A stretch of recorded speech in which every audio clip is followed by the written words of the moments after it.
So when I started to work on well-being, I asked, are there reliable ways of producing more happiness, more well-being in people? And from the Buddha to modern pop psychology, there have been about 200 suggestions about what makes people lastingly happier. So what we do is we take these suggestions, we boil them down to simple instructions, and on my website, AuthenticHappiness.org, occasionally there's a link that goes up. And if you press it, which says exercises, and if you go to that link, it says, Dr. Seligman would like to find out what builds well-being and what's a placebo. And so if you agree, we're going to give you one exercise. It might be a placebo. It might be something that actively works. We're going to ask you to do it for a week. You'll report it to us. And then we're going to give you tests for the next 6 months to see if it works. So we have found over the last 5 years about 12 exercises that reliably work. So I'll just tell you one of them. Every night for the next week, before you go to sleep, write down 3 things that went well today and why they went well. They don't need to be big things. They could be things like a beautiful sunset or an excellent lecture. And that's all you do.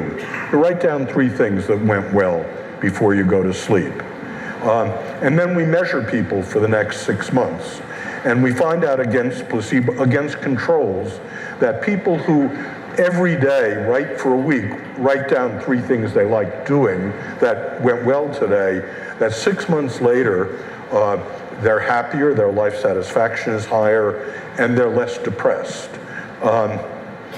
Second thing we find about this, it's addicting. And this, by the way, is very important.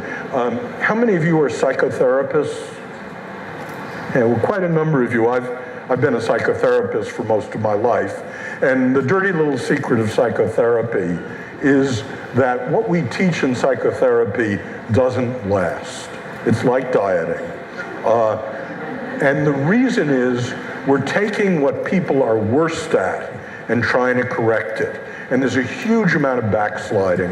And the way we measure, when we rigorously measure the effectiveness of psychotherapy, is how long it takes after psychotherapy before the skills melt back to 0. Well, the nice thing about positive psychology is that these are self-maintaining. They're self-reinforcing. They don't go away. So I started doing the 3 good things. By the way, I should tell you, I take my own medicine. I'm a pessimist and a depressive. And so when someone suggests an exercise to break up depression, I do it on myself. If it works on me, then I give it to my wife and 7 children. If it works on them, I give it to my graduate students to do outcome studies. And if it works in outcome studies, then we put it on the web. So the 3 good things, I started doing it more than 10 years ago, and it's addicting. It turns out it's fun to do. It's much better to go to sleep thinking about 3 good things that happened today than to think about the fight you had with your dean. You sleep better, and it turns out it's self-maintaining. And that's true in general of the positive emotion exercises that work. So that's one example of that P can actually be built. Let's take engagement, being in flow. So I'm going to do an exercise with you now. I can only do half of it. Okay. Remember I said that flow increases when your highest strengths meet the highest challenges that come your way. So close your eyes. Everyone close their eyes. Think of something that you have to do at work or at school that you don't like doing. Okay? Open your eyes. Everyone is able to think of things like that. Now, what you haven't done is gone to the website, AuthenticHappiness.org, and taking the signature strength test. That will tell you what your 5 highest strengths are. So you haven't done that part of the exercise. But had you done it, then your question would be,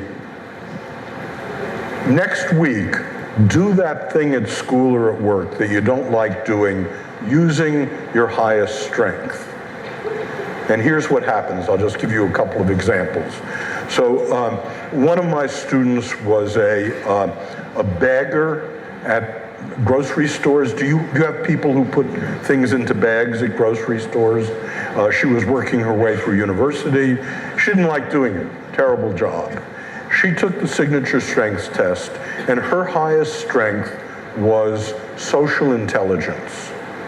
So her job was to recraft bagging groceries to use her social intelligence more. So what she decided she would do was to make the encounter with her the social highlight of every customer's day. Now, notice a couple of things about that. One, she's going to fail a lot of the time. You often don't notice the person who's bagging your groceries. But secondly, she's taking what she is best at in life, her social intelligence, and she's putting it on offer constantly. And what you find when you do this is that life satisfaction goes markedly up, and depression goes down, and the groceries aren't as heavy anymore. So I encourage you to go to the website, take the signature strengths test, and then do the thing you don't like doing at school or at work using your highest strength. A couple of more things to say about what's come out of the work on signature strengths. I'm very interested in post-traumatic growth. You've all heard about post-traumatic stress, but it turns out most people who go through awful events grow. Your president and I were talking about in botany whether or not if you stress plants early in life, are there conditions under which they become stronger plants? Well, I'm interested in who grows and why they grow.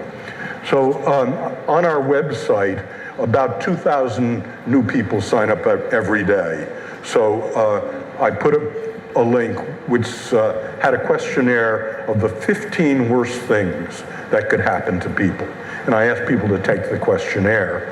And in the course of a month, we found about 1,700 people who had awful things happen to them: raped, tortured, held captive, lethal illness, death of a spouse, death of a child, and the like. And we asked the question about who grew. So it turns out we were able to ask, when you're exposed to awful events, who grew? Well, interestingly, it turned out that people who have one terrible event are stronger and have higher well-being than the general population. People who have two awful events has more well-being than people who have had one.